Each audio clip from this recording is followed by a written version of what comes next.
चंद्र किरण पाठ्य पुस्तक से घड़ी का इतिहास। आज हम लोग घड़ी का इतिहास पढ़ेंगे। तो ये है, घड़ी शब्द हम सबके लिए बहुत जाना पहचाना है। जो घड़ी शब्द है सभी के लिए बहुत ही जाना पहचाना शब्द है। सभी लोग जानते हैं कि घड़ी क्या होती है। लेकिन ज़रा सोचिए कि जब इसकी खोज न हुई थी तब लोग समय का अंदाज़ा कैसे लगाते थे। कहा जाता है कि प्राचीन काल में लोग सूर्य की गति देखकर समय का अंदाज़ा लगाते थे। उस समय समुद्री जहाज पर यात्रा करने वाले व्यापारी भी सूर्य की रोशनी देखकर समय का पता लगा लेते थे। तो इस पैराग्राफ में ये कहा गया है कि घड़ी जो है वो हम सभी लोग जानते हैं कि घड़ी क्या होती है। सभी कुछ बच्चे घड़ी पहनकर भी आए होंगे। आज बिना घड़ी का हमारा काम नहीं चल सकता है। हर चीज़ समय पे ही होता है जिसके लिए हम घड़ी का यूज़ करते हैं। तो कह रहे हैं इस कहानी में कि जरा सोच के देखिए, जब घड़ी नहीं था तो उस समय लोगों का काम कैसे चलता था, कितनी मुश्किलें होती होंगी, लोग कैसे समय का पता लगाते होंगे।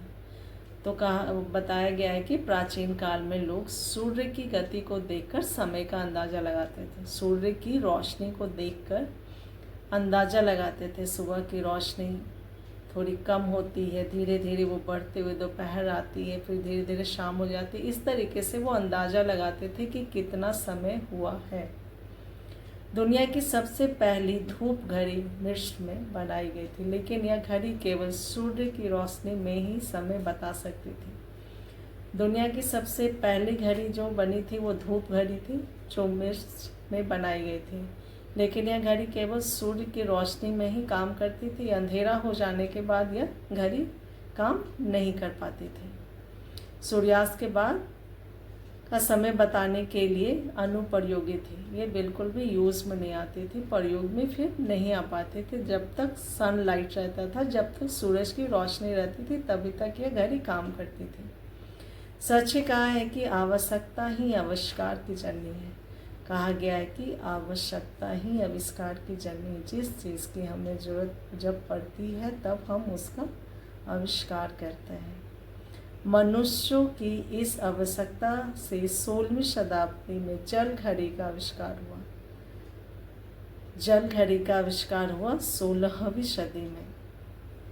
यह सबसे पहले मेसोपोटामिया के बेबीलोन में बनाई गई थी। मेसोपोटामिया के बेबीलोन शहर में यह जल घड़ी बनाई गई थी। इसमें किसी बड़े बर्तन में सूर्योदय होते ही पानी भर दिया जाता था, जो नीचे के सुराख से बूंद बूंद कर टपकता रहता था। परंतु इस घड़ी में भी सुराख के छोटे या बड़ा होने से समय में अंतर पड़ जाता था।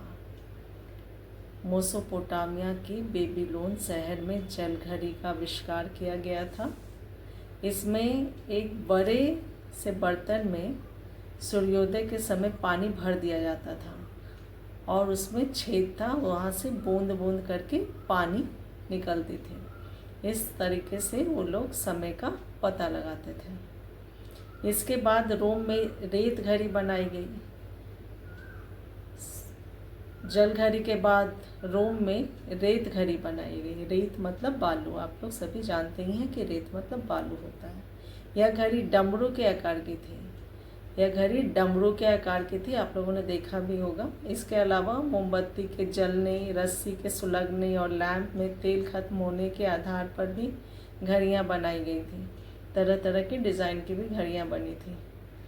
इस प्रकार घड़ियाँ तो कई प्रकार की बनती रही, परंतु ये सभी बिल्कुल समय बताने में असमर्थ हैं।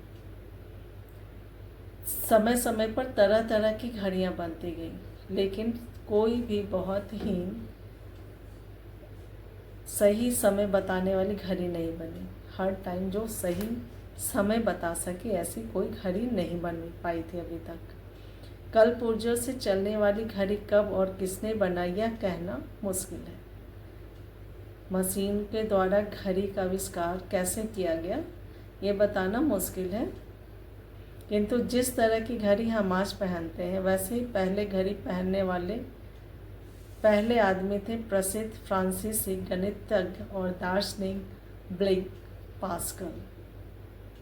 जैसे घड़ी हम आजकल यूज़ करते हैं वो बताना तो मुश्किल है कि ये किसने बनाया है, लेकिन जो प्रसिद्ध फ्रांसीसी गणितज्ञ थे और दार्शनिक थे वो इसे पहनते थे। इन्हें कैलकुलेटर का भी आविष्कार माना जाता है। इन्हें कैलकुलेटर जो जोड़ घटाव करते हैं, कैलकुलेटर का भी इनको आविष्कार का इन्होंने किया है। लगभग 1650 ईस्वी के आसपास लोग घड़ी जेब में रखकर घुमा करते थे। 1650 के टाइम में 1650 ईस्वी के आसपास लोग घड़ी को जेब में रखकर घुमा करते थे। इसका बैंड बना हुआ नहीं था, उन लोग घड़ी को अपने पॉकेट में रखते थे और निकाल कर समय देखा करते थे। ब्लेक पास्कल ने एक रस्सी से इस घड़ी को हथेली में बांध लिया ताकि काम करते समय वो घड़ी देख सके। लेकिन जो पास्कल जो है ब्लेक पास्कल वो एक रस्सी के जरिए उस घड़ी को हथेली में बांध लिए ताकि वो जब काम करने के दौरान भी आसानी से वो देख सके, जैसा कि आजकल हम लोग देखते हैं। बार बार उन्हें पॉकेट से निकाल के देखने की ज़रूरत नहीं पड़ती। उनके कई साथियों ने उनका मजाक भी उड़ाया, लेकिन आज हम सब हाथ में घड़ी पहनते हैं। लेकिन उस समय ऐसा करने से ब्लेक पास्कल के साथियों ने उनका मजाक बनाया कि ये क्या आविष्कार किया है, इसको रस्सी से अपने हाथ में लपेट लिया। लेकिन आज हम लोग इसी तरीके से घड़ी को पहनते हैं। पहली चाबी भरने वाली घड़ियाँ बनती थी। आप लोगों ने भी शायद देखी होगी, जो आप लोग के दादा नाना लोग जब यूज़ करते थे तो चाबी भरने वाली घड़ी होती थी। कई लोग शौक से अभी भी लेते हैं। तो एक टाइम पे उसमें चाबी भरी जाती थी। चाबी भरने वाली घड़ी लोग पहले पहनते थे। उसकी जगह अब क्वार्टर्स, ऑटोमेटिक, इलेक्ट्रॉनिक घड़ियों ने ले ली। अब तरह तरह की घड़ियाँ बाज़ार में आने लगी। स्मार्ट वॉच हो गया, इलेक्ट्रॉनिक, ऑटोमेटिक, सब तरह की घड़ियाँ मार्केट में आने लगी हैं। वास्तव में क्वार्टर्स एक प्रकार का क्रिस्टल है जिसके स्थान रूप में यांत्रिक गुण उपस्थित रहते हैं। एक खास तरह की क्वार्टर्स घड़ी सेकंड के 1,00,000वें हिस्से को भी नाप सकती है। बहुत तरह की घड़ियाँ अब हमारे मार्केट में आ गई हैं जो आप लोग को पता ही है। आओ जाने घड़ी की विकास यात्रा। अब हम लोग घड़ी की विकास यात्रा के बारे में जानेंगे। 500 से 300 ईस्वी पूर्व मिस्र में पहली बार सूर्य घड़ी का उपयोग किया गया।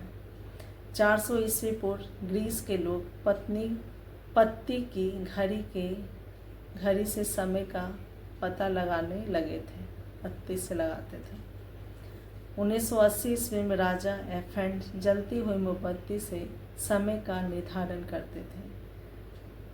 इस तरीके से हर ईस्वी में हर तरह का घड़ी का आविष्कार लोग करते रहे। कोई मोमबत्ती से, कोई रेत घड़ी, कोई पानी से, तरह तरह का आविष्कार करते रहे। कोई 1930 में महिलाओं के लिए छोटे आकार की घड़ियाँ बनाई गई। इसको आप लोग अच्छे से पढ़ लेंगे, किस ईस्वी में कौन सी कैसी घड़ी बनी, और याद कर लेंगे। विश्व में कुछ घड़ियाँ ऐसी हैं जो अपनी विशेषताओं के लिए प्रसिद्ध हैं। अमेरिका में एक ऐसी घड़ी बनाई गई थी जो 5 बार नमाज पढ़ने वालों के लिए समय विशेष पर विशेष ध्वनि निकलती थी। पूरे वर्ल्ड में बहुत तरह की घड़ियाँ प्रसिद्ध हैं, बहुत फेमस है, जिनमें से एक अमेरिका में ऐसी घड़ी बनाई गई थी जो हमारे मुस्लिम भाई लोग हैं जो 5 बार नमाज पढ़ते हैं उनके लिए एक अलग ध्वनि निकालती थी और वो उस ध्वनि पे अपना नमाज पढ़ लिया करते थे। लंदन के संसद भवन में बिग बैग वॉच के नाम से एक ऐसी घड़ी है जो प्रति घंटे जीसस क्राइस्ट के 4 उपदेश पटल पर अंकित कर देती है। लंदन के संसद भवन में एक ऐसी घड़ी है जो जीसस क्राइस्ट के उपदेश को लिख दिया करती थी समय के साथ। भारत में जोधपुर में भी एक ऐसी घड़ी रखी है जो इतनी मधुर संगीत सुनाती है कि लोग मंत्रमुग्ध हो जाते हैं। विज्ञान के बढ़ते कदम धरती से अंतरिक्ष तक पहुंच गए हैं। उसी तरह भारत में भी एक ऐसी घड़ी है जोधपुर में के म्यूज़ियम में, जो बहुत ही मधुर आवाज़ देती है, जिससे सुनकर लोग मंत्रमुग्ध हो जाते हैं।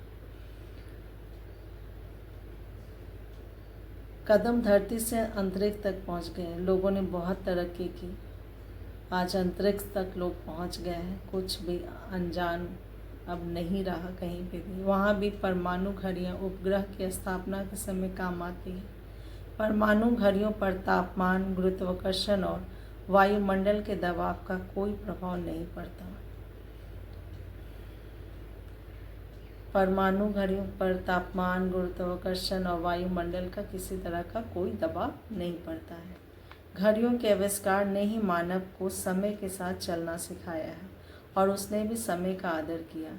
वह सफलता के उच्चतम शिखर तक पहुंच गया। घड़ियों के आविष्कार ने ही मानव को समय का महत्व बताया है और समय का आदर करना सिखाया। वह सफलता के उच्चतम शिखर पर समय के साथ ही पहुंच पाया है। जब हमारे पास घड़ी नहीं थी तो बेटाइम लोग हो जाया करते थे, क्योंकि सही समय पता नहीं चलता था। घड़ी के आविष्कार के साथ ही समय का पता चला और उसका समय का लोगों ने आदर किया और उसके साथ आगे बढ़ते गए। हम लोग घड़ी का इतिहास का प्रश्न उत्तर देखेंगे।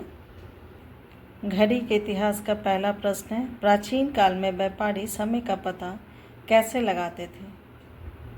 प्राचीन काल में व्यापारी समय का पता कैसे लगाते थे? तो इसका उत्तर है, प्राचीन काल में व्यापारी समय का पता सूर्य की रोशनी को देखकर लगाते थे। प्राचीन काल में व्यापारी समय का पता सूर्य की रोशनी को देखकर लगाते थे। दूसरा प्रश्न है, आधुनिक घड़ी को पहनने वाले विश्व के पहले व्यक्ति कौन थे? तो प्रसिद्ध फ्रांसीसी गणितज्ञ और दार्शनिक ब्लेज पास्कल आधुनिक घड़ी को पहनने वाले विश्व के पहले व्यक्ति थे। अगला प्रश्न है, क्वार्ट्ज घड़ियों की क्या विशेषताएं हैं? इसका उत्तर देखिए, क्वार्ट्ज घड़ियाँ सेकंड के 1,00,000वें हिस्से को भी नाप सकती है और उसमें स्थायी यांत्रिक गुण उपस्थित रहते हैं। अगला प्रश्न है, घड़ी के आविष्कार से मनुष्य को क्या लाभ हुआ? उसका उत्तर है, घड़ियों के आविष्कार ने मनुष्य को समय के साथ चलना सिखाया। उसने भी समय का आदर किया। वह सफलता के उज्ज्वल शिखर तक पहुंच सका। घड़ियों के आविष्कार ने मानव को समय के साथ चलना सिखाया। उसने भी समय का आदर किया। वह सफलता के उच्चतम शिखर तक पहुंच गया। प्रश्नों के बाद देखेंगे, सही उत्तर पर सही का निशान लगाओ। जल घड़ी का आविष्कार सर्वप्रथम कहाँ हुआ? तो जल घड़ी का आविष्कार सर्वप्रथम मेसोपोटामिया के बेबीलोन शहर में हुआ। कैलकुलेटर का आविष्कार किसे माना जाता है? तो कैलकुलेटर का आविष्कार ब्लेज पास्कल को माना जाता है। मधुर संगीत सुनाने वाली घड़ी भारत के किस नगर में रखी गई है?